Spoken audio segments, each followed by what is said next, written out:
silang, yang ketika itu ada fasilitas beasiswa bagi tenaga pendidik di bawah Kementerian Agama yang melanjutkan studi ke perguruan tinggi umum di bawah Kementerian Pendidikan Tinggi. Kemudian pendidikan S3 saya di Fakultas Ekonomi Universitas Andalas. Baik, itu saja sebagai hantaran pengenalan. Baik, kita lanjut materi kita terkait dengan pengenalan dunia akademik. Tadi Ibu Rektor di dalam pembukaan sudah memberikan sebuah hantaran analogi yang baik, sebuah tamsilan dan perumpamaan bahwa saudara sekarang berada di rumah besar yang bernama perguruan tinggi. Saudara masuk ke sebuah rumah besar perguruan tinggi yang itu berbeda dengan dunia saudara sebelumnya, yang saudara dulu berada di madrasah atau di sekolah pendidikan tingkat atas, SMA, SMU, SMK dan lain sebagainya. Nah, sekarang saudara sudah berada di rumah besar, namanya adalah perguruan tinggi atau kapal besar yang namanya adalah perguruan tinggi yang siap mengantarkan saudara ke pulau cita-cita harapan saudara di masa yang akan datang, insya Allah. Di perguruan tinggi saudara akan melakukan berbagai aktivitas, dan tentu sangat penting kiranya rumah besar ini saudara kenali terlebih dahulu, kapal besar ini saudara kenali terlebih dahulu, agar saudara bisa melakukan hal-hal yang baik di dalamnya, dan pulau impian, pulau harapan, pulau cita-cita yang akan saudara tuju itu juga bisa tercapai dengan baik. Atau paling tidak nanti di dalam berlayar di kapal besar ini tentu ada ombak, ada angin dan lain sebagainya. Begitu saudara mengenalinya, mudah-mudahan saudara bisa melakukan beberapa antisipasi-antisipasi yang kemudian bisa saudara berjalan dengan baik di dalamnya, berinteraksi di dalamnya dengan baik, dan saudara bisa sukses sampai ke pulau impian atau pulau harapan yang saudara cita-citakan. Baik, pertama kita awali dulu apa itu perguruan tinggi. Nah, perguruan tinggi ini seperti yang ada di aturan regulasi kita lihat saja undang-undang tentang pendidikan tinggi dan beberapa regulasi-regulasi turunannya. Perguruan tinggi di Indonesia jenisnya ada beberapa. Yang pertama ada universitas, yang kedua ada institut atau sekolah tinggi, yang ketiga ada akademik atau program diploma. Semuanya adalah lembaga pendidikan tinggi. Apa yang membedakannya satu sama lain? Pertama yang membedakannya adalah dari sisi keragaman, diversifikasi keilmuan yang dikembangkan masing-masing lembaga. Kalau di universitas, rumpun ilmu yang dikembangkan lebih banyak daripada sekolah tinggi atau institut. Begitu juga sebaliknya di pendidikan diploma dan akademi juga lebih banyak keragaman keilmuan di universitas dibandingkan di institut dan juga diploma. Itu yang membedakannya. Yang berikutnya juga dari sisi lama studi.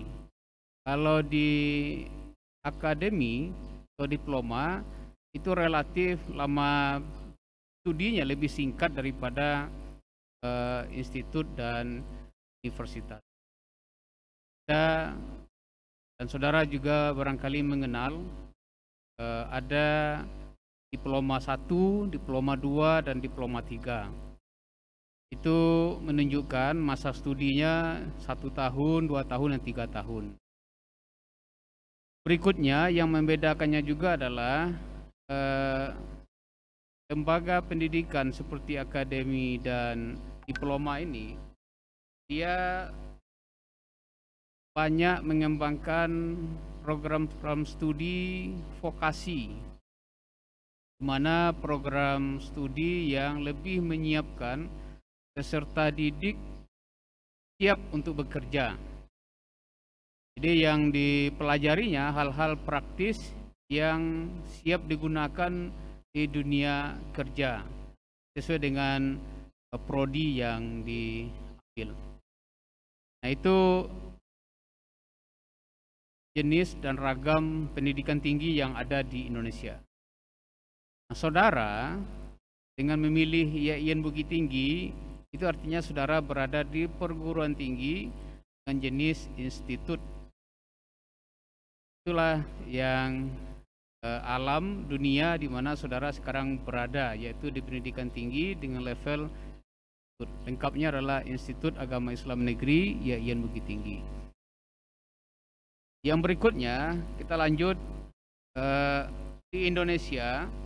Pendidikan tinggi ini ragam statusnya, ada negeri, ada swasta, dan juga ada bentuk kedinasan. Kalau negeri sudah jelas di sini adalah milik pemerintah. Salah satunya diatur, ditetapkan, dan disupport penuh oleh pemerintah. Kemudian swasta miliknya adalah non-government, dia lebih banyak dikelola oleh yayasan atau bentuk organisasi kemasyarakatan lainnya. Kemudian ada juga lembaga pendidikan yang berhubungan dengan kedinasan. Ini mempersiapkan peserta didik untuk satu jabatan pekerjaan tertentu, bidang yang tertentu yang dibutuhkan oleh pemerintah, dan biasanya dalam bentuk ikatan dinas yang beberapa masa dibentuk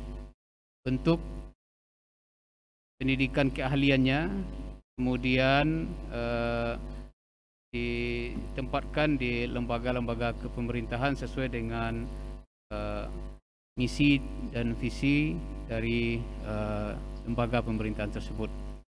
Banyak hal yang bisa saudara ketahui bentuk-bentuk pendidikan kedinasan ini.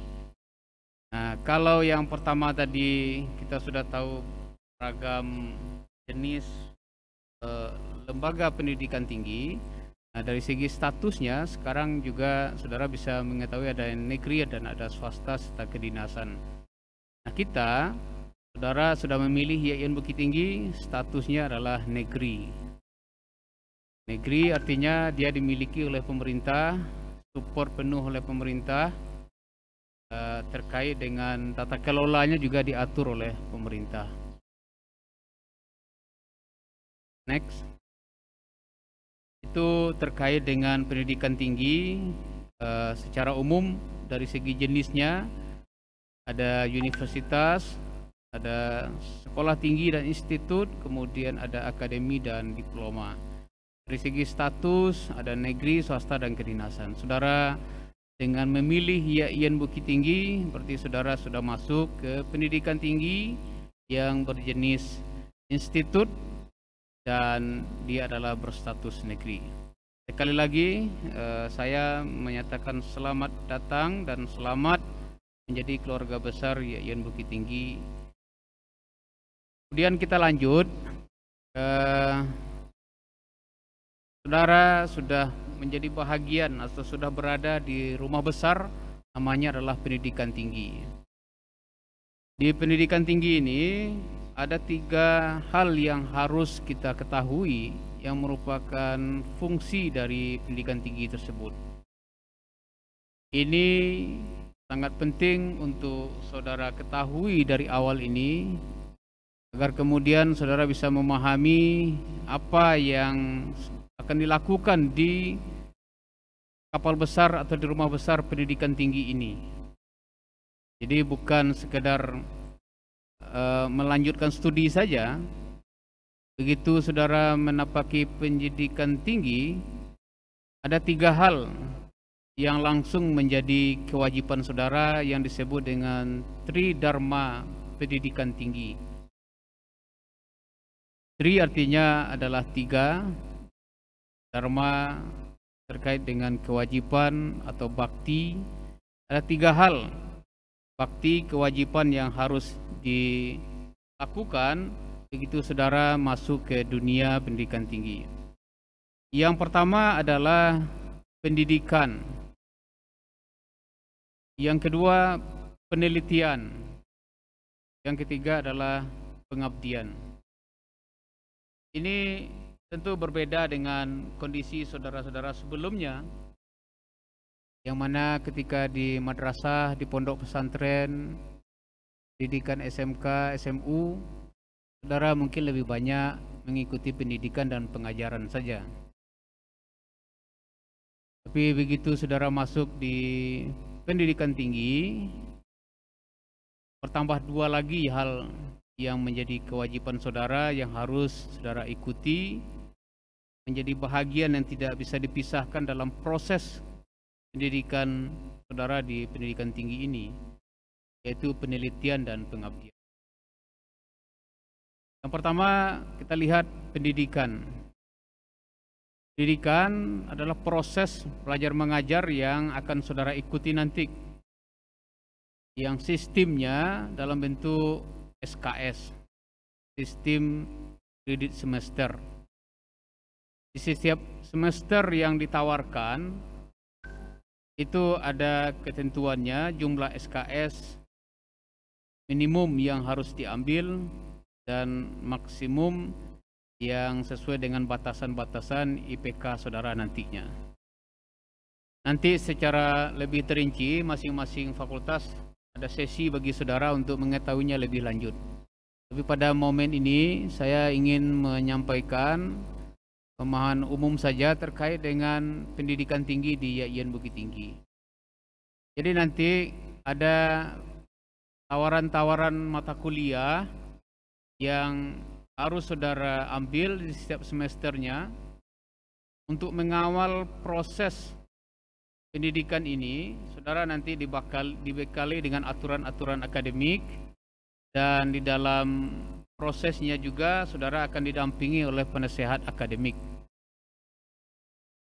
Nah, di dalam proses pendidikan ini banyak hal yang nanti diinformasikan terkait dengan mata kuliah yang ditawarkan, yang mata kuliah itu masing-masing mempunyai capaian pembelajaran yang mesti saudara ketahui dengan baik, yang sebelumnya tentu ada kaitannya dengan profil prodi, di mana prodi yang saudara pilih di YAIN Bukit Tinggi.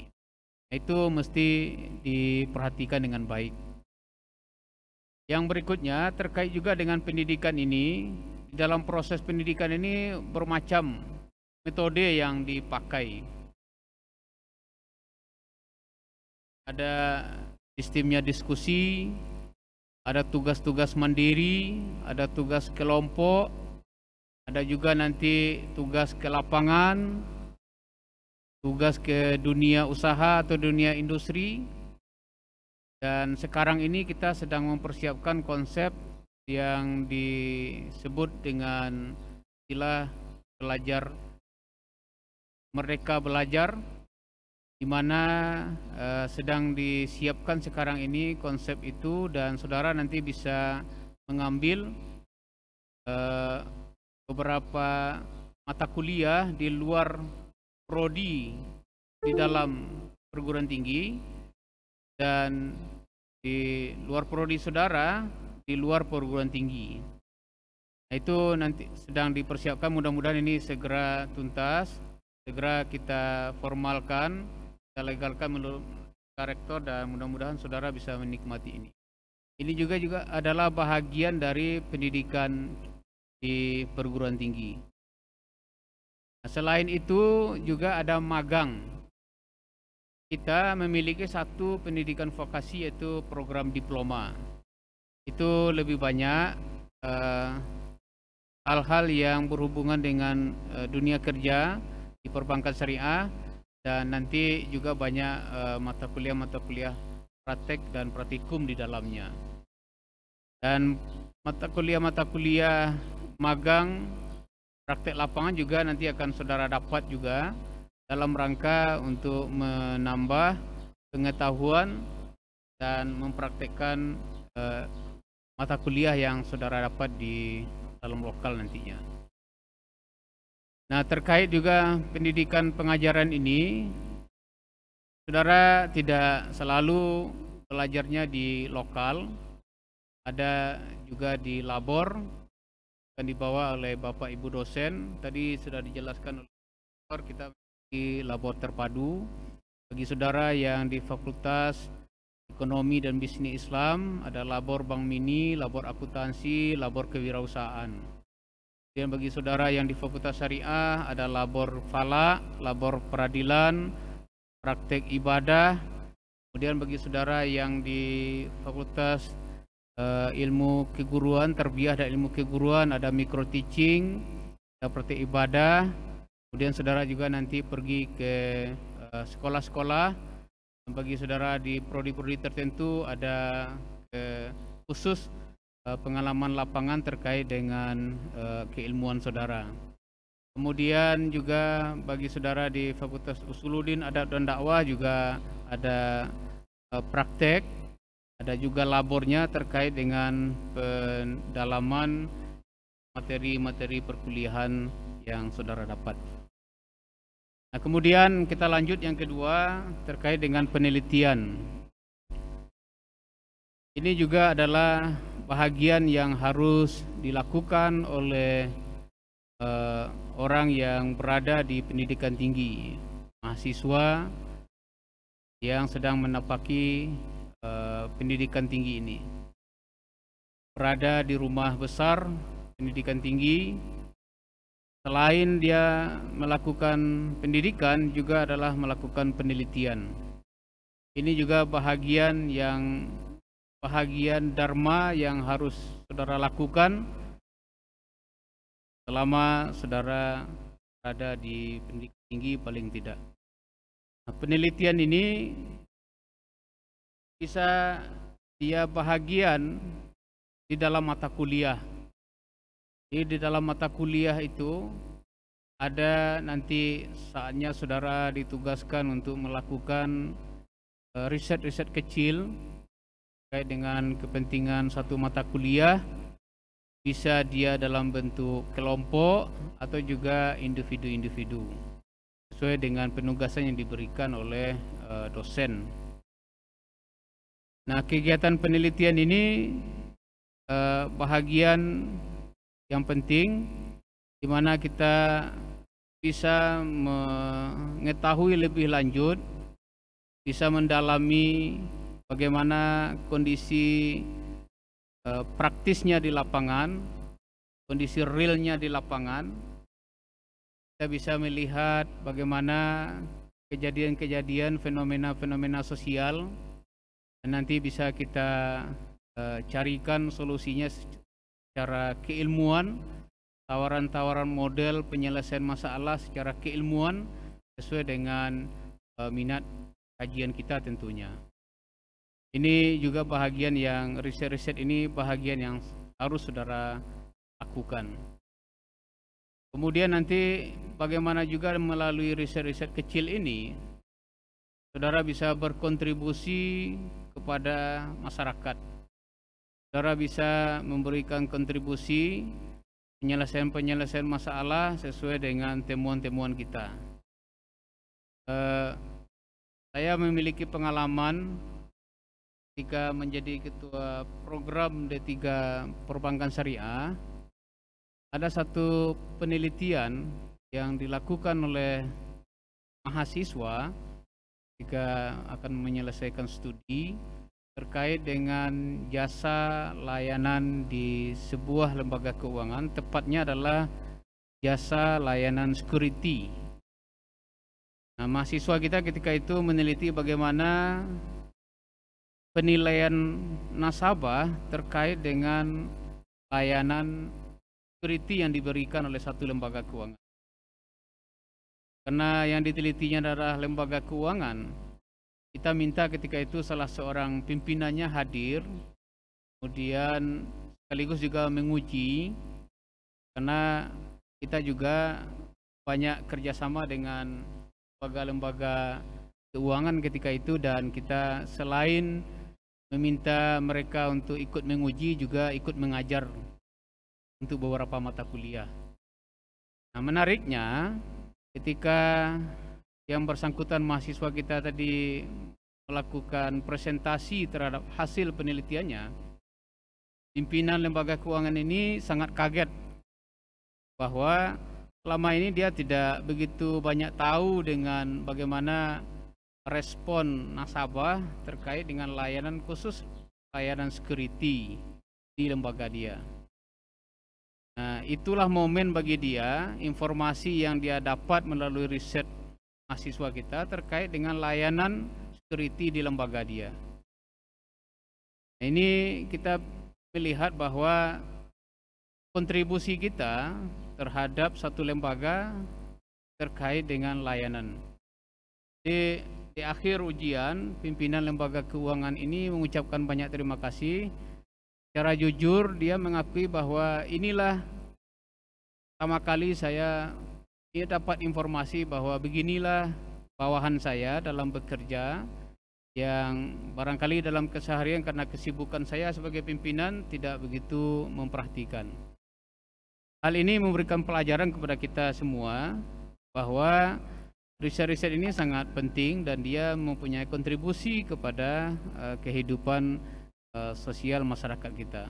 Paling tidak memberikan solusi kepada tempat di mana kita melakukan penelitian.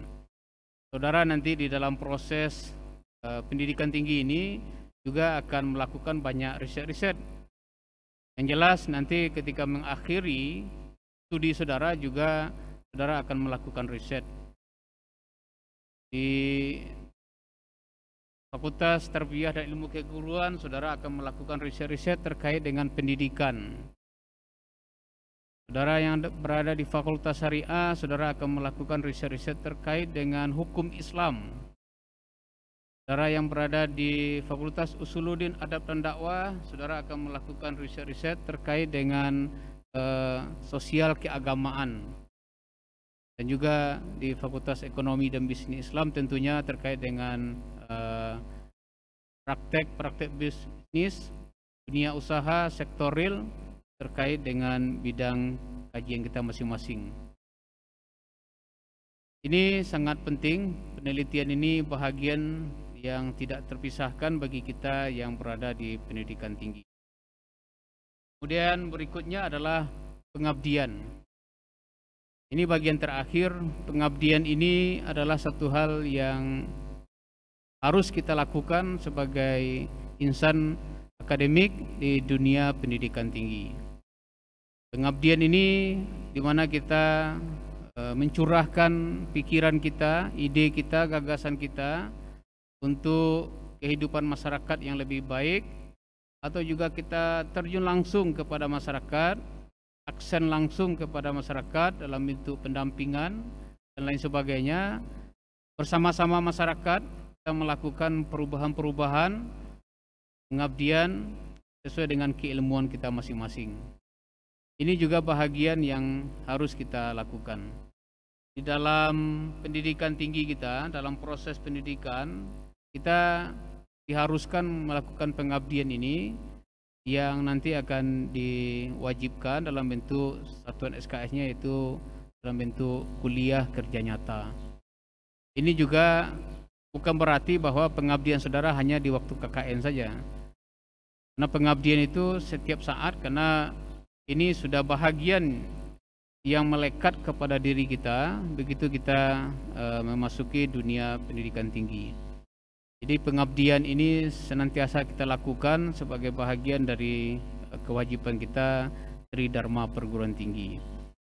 kami melihat kakak-kakak saudara yang berada di semester-semester atas itu di masyarakat mereka senantiasa melakukan pengabdian.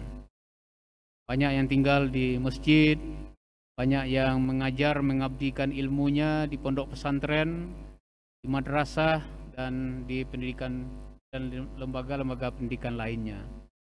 Ini adalah bahagian dari pengabdian yang kita berikan kepada masyarakat, dan pengabdian ini tentu sesuai dengan keilmuan kita. Kita berharap pengabdian ini bisa membantu masyarakat dan kita bisa melakukan perubahan-perubahan sosial di tengah masyarakat sesuai dengan keilmuan kita tentunya.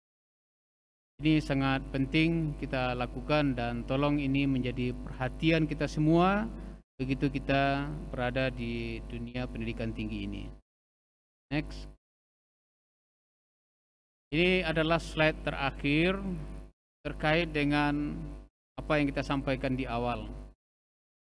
Tadi kita memberikan pengenalan awal terhadap pendidikan tinggi, status pendidikan tinggi, dan di mana saudara berada sekarang, apa kewajiban-kewajiban kita. Terakhir kita memberikan bagaimana kiat sukses di pendidikan tinggi ini, atau yang kita istilahkan dengan sukses akademik. Pertama, kita harus memiliki pemahaman dari awal. Dari awal ini kita harus memiliki pemahaman lebih awal bahwa pendidikan yang kita jalani ini atau yang akan kita jalani ini adalah bentuk investasi kita masa depan. Pendidikan ini adalah bahagian investasi human capital kita. Ini yang harus kita pahami terlebih dahulu, bahwa pendidikan itu adalah bahagian dari investasi human capital. Pendidikan ini membuat value added, membuat nilai tambah kita akan bisa lebih tinggi daripada yang sebelumnya. Untuk memberikan pemahaman nilai tambah itu sederhana saja. Mungkin saudara bisa melihat dalam kehidupan sehari-hari, dan nanti setelah saudara menjalani perkuliahan ini 1 semester, 2 semester dan berikutnya, saudara akan merasakan juga. Dulu ketika di madrasah, di SMA, di pendidikan sebelum saudara berada di pendidikan tinggi, saudara bisa membandingkan beberapa semester setelah saudara lalui pendidikan tinggi ini, kemudian saudara berinteraksi dengan masyarakat, sudah pasti cara pandang masyarakat, cara penilai masyarakat sudah berbeda. Karena saudara tentunya sudah berstatus sebagai mahasiswa. Kalau dulu mungkin siswa, cara pandang masyarakat tidak setinggi jika saudara berada di level mahasiswa. Nah, ini adalah satu hal value added. Nilai tambah saudara sudah semakin meningkat. Ya. Ini yang harus kita pahami terlebih dahulu, bahwa pendidikan ini adalah investasi masa depan. Yang kedua, perlu dipahami dari awal ini adalah bahwa saudara akan melakukan aktivitas pendidikan di pendidikan tinggi ini, perguruan tinggi ini, berbeda dengan pendidikan sebelumnya di sekolah sebelumnya. Di pendidikan tinggi ini, saudara lebih banyak belajar secara mandiri, samping juga tentunya dibimbing oleh dosen dan pembimbing yang lainnya dalam proses PBM saudara. Tapi lebih banyak kemandirian, karena sumber-sumber belajar banyak tersedia di kampus ini. Kalau di madrasah, di pondok pesantren dan pendidikan sebelumnya, mungkin lebih dominan itu adalah pendampingan oleh guru, arahan dari guru dan lain sebagainya. Lebih dominan itu. Di perguruan tinggi, saudara diarahkan juga, dibimbing juga, tapi kemandirian saudara lebih dituntut di pendidikan tinggi ini. Nah, dua hal ini harus menjadi perhatian kita untuk sebagai langkah awal kita memasuki dunia perguruan tinggi ini, dunia akademik ini.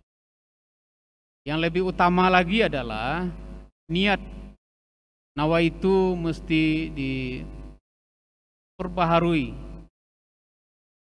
Ya, banyak orang yang barangkali saja sebahagian kita ada masuk ke pendidikan tinggi ini hanya untuk sekedar pretise saja, untuk gagah-gagahan dan lain sebagainya, atau paling tidak pilihan daripada tidak sekolah sama sekali dan lain sebagainya.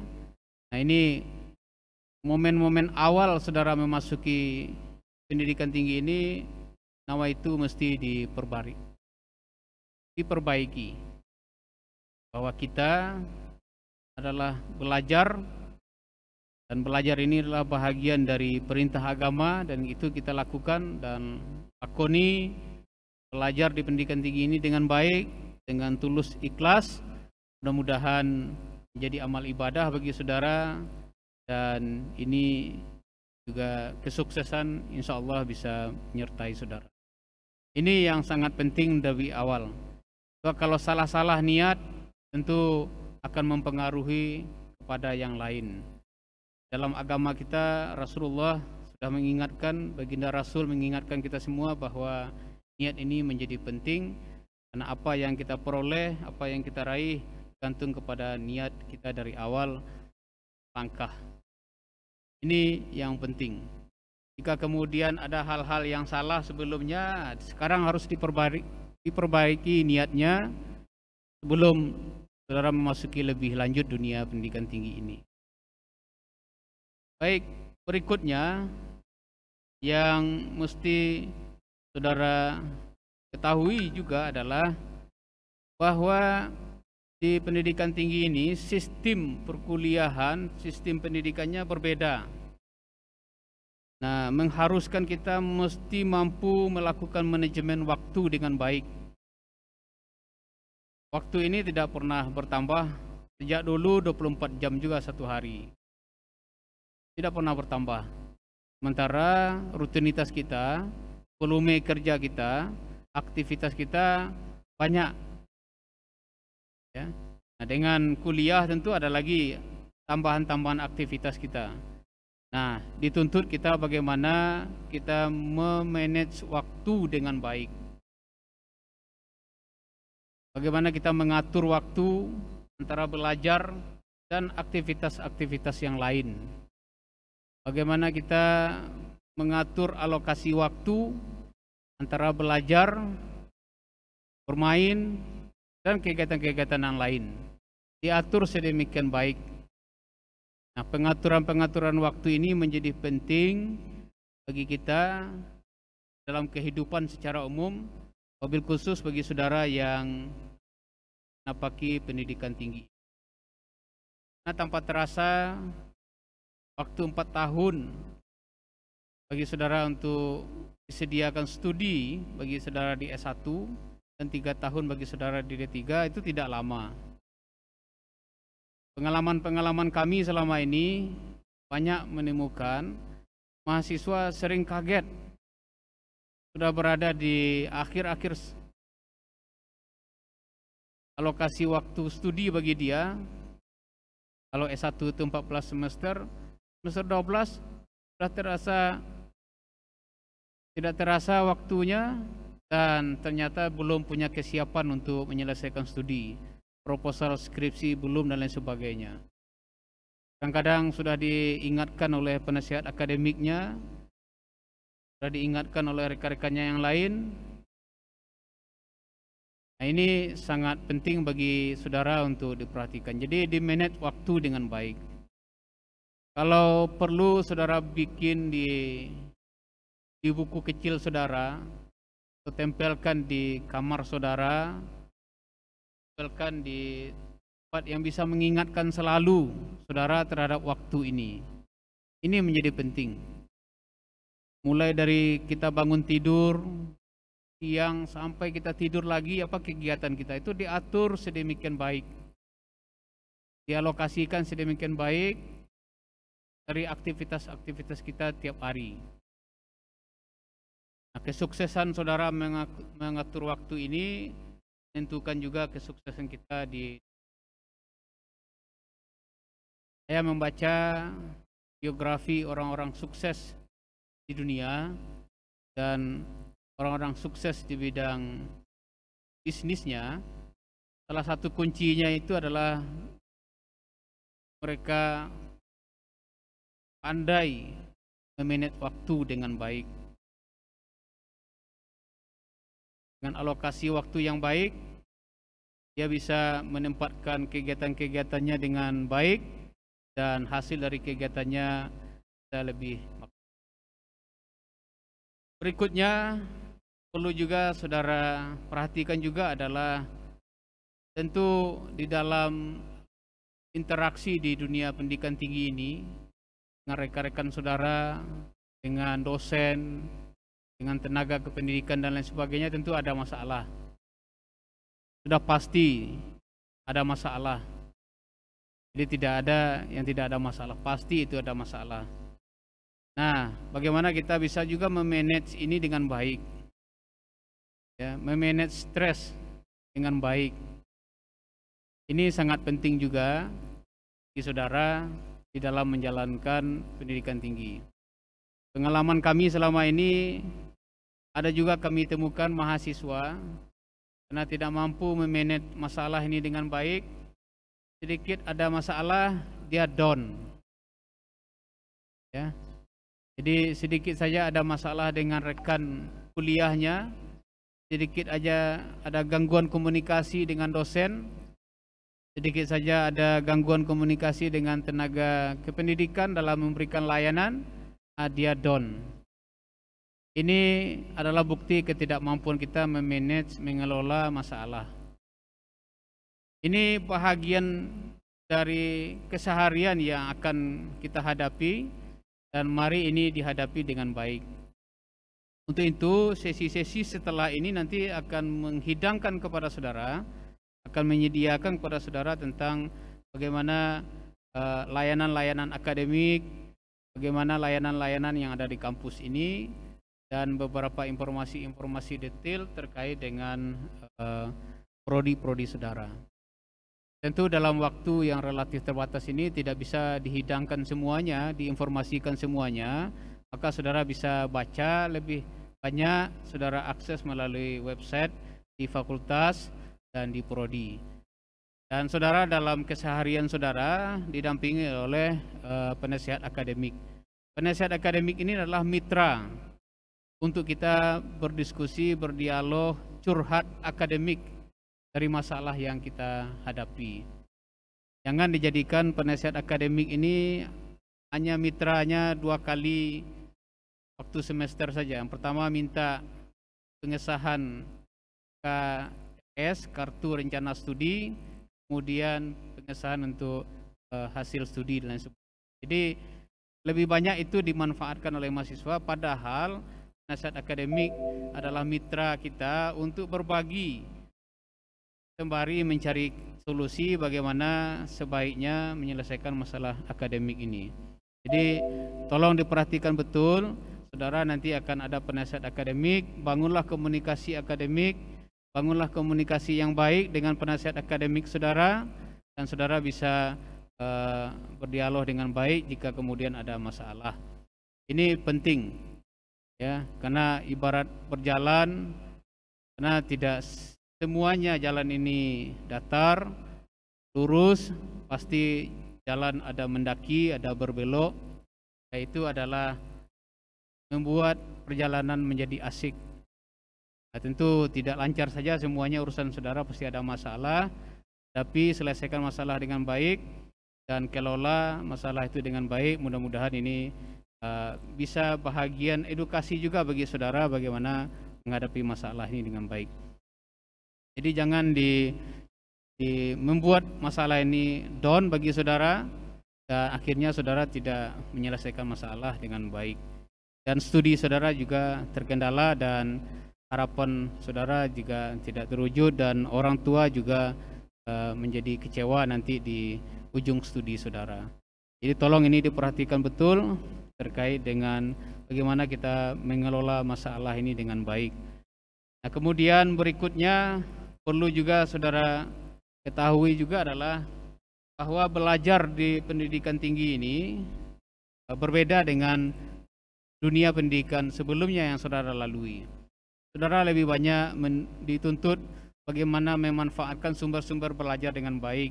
Saudara belajar secara mandiri, membaca banyak sumber-sumber belajar, mencari informasi lebih lanjut. Untuk itu, saudara harus mengetahui bagaimana cara belajar yang baik di perguruan tinggi. Bagaimana cara membaca yang efektif, membaca buku, membaca literatur, mencari informasi. Banyak informasi-informasi saudara bisa akses. Bagaimana secara membaca tepat, ya, terkait dengan tugas-tugas mata kuliah. Kadang-kadang melihat tumpukan buku yang harus dibaca, tingginya literatur yang harus ditelaah, itu kalau tidak hati-hati kita bisa membuat kita down dan lain sebagainya. Jadi pelajari teknik membaca lebih yang cepat. Di antaranya adalah bagaimana kita mengenal subjek yang kita cari dalam literatur itu, di buku itu. Apa masalah yang akan kita baca, cari cepat melalui daftar isi atau melalui indeks yang ada di belakang. Itu juga membantu. Jadi jangan dilihat tebalnya buku, tebalnya halaman buku itu, tapi yang penting adalah apa materi yang akan kita cari. Kita lihat daftar isi, cepat kita pergi ke halaman isi yang kita cari itu, atau kita lihat di indeks, ada tuntunannya, kalimat, kata kunci yang akan kita cari tahu melalui buku itu. Nah, itu juga menginformasikan lebih cepat. Nah, teknik-teknik ini mesti saudara kuasai, mesti saudara ketahui dengan baik agar saudara bisa sukses belajar di perguruan tinggi. Nah, kemudian satu hal yang harus penting juga adalah bagaimana kita bisa memanage kesehatan dengan baik. Ini sangat penting ini. Di samping rutinitas yang lain saudara lakukan, nah rutinitas kuliah kan mesti juga kita jalani. Artinya ada porsi bekerja, aktivitas yang lain, ada juga porsi kuliah. Ini tentu menyita stamina saudara yang harus menuntut kita mampu mengelolanya dengan baik. Jadi kesehatan ini menjadi hal penting saudara perhatikan. Jangan terlalu menjadi terlalu diporsir kuliah, membaca, belajar dan lain sebagainya, tapi terabaikan kesehatan. Kesehatan ini menjadi penting. Mesti ada porsi waktu bagi saudara untuk berolahraga. Nah, tubuh yang sehat tentu penting juga saudara perhatikan. Ya, nanti ini menjadi hal yang penting. Kalau tidak diperhatikan bisa terganggu perkuliahan. Jadi kesehatan juga penting saudara perhatikan di sini. Tentu melalui makanan ini juga menjadi penting. Makanan sudah harus kita kelola dengan baik, masuk ke tubuh kita. Alokasi waktu antara bekerja, istirahat, rileks, olahraga dan lain sebagainya penting juga untuk diperhatikan agar kemudian kita bisa sehat. Apalagi dalam kondisi COVID-19 ini, sehat ini menjadi satu hal yang penting lagi. Bagaimana kita meningkatkan imun tubuh kita. Marilah sama-sama kita berdoa mudah-mudahan kondisi ini bisa cepat berakhir dan kita semua sehat dan kita bisa melaksanakan perkuliahan di kampus, kita bisa bertatap muka dan perjalanan perkuliahan bisa kita lakukan di lokal, kita bisa berinteraksi dan lain sebagainya. Jadi ini hal-hal yang penting untuk kita perhatikan bersama.